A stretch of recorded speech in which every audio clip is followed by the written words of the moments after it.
citoyenne.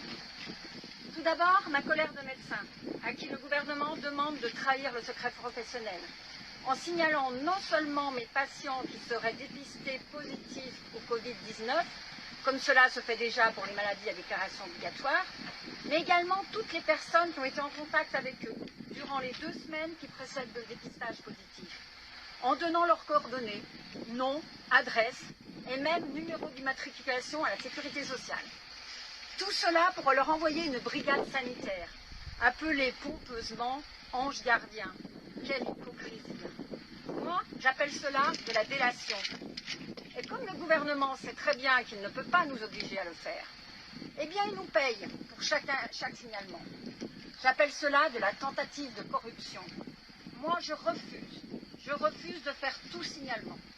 Votre médecin traitant, comme moi, on est tout à fait capable de vous soigner, de vous donner les conseils nécessaires, de s'occuper également de votre entourage et des personnes contacts qui le désireraient.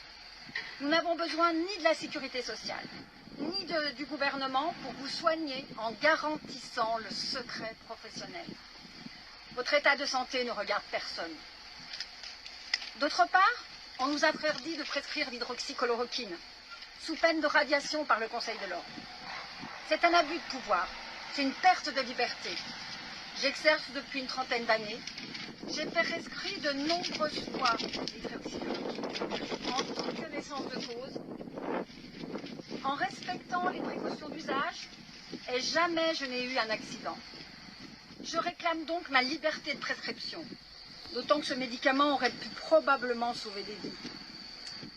Je dénonce également l'incompétence de l'État et sa violence envers le personnel soignant, qui n'a toujours pas le matériel adéquat pour vous soigner.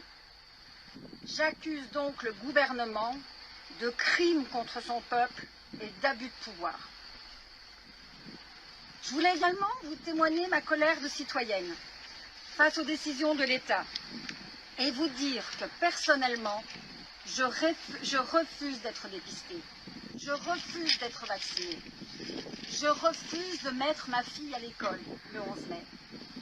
Non pas parce que j'ai peur du virus, mais parce que je pense que nos enfants ne pourront pas recevoir un enseignement dans la sérénité, avec les contraintes qui leur sont imposées, et la peur et le doute que notre gouvernement a semés.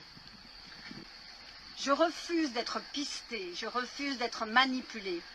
Je veux garder ma liberté, mon intégrité, sans compromis aucun. Et vous, que désirez-vous?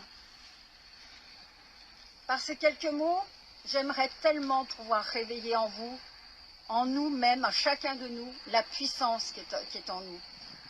La puissance de penser, la puissance d'action, pour que chacun de nous soit respecté. Je vous souhaite ainsi d'être en paix.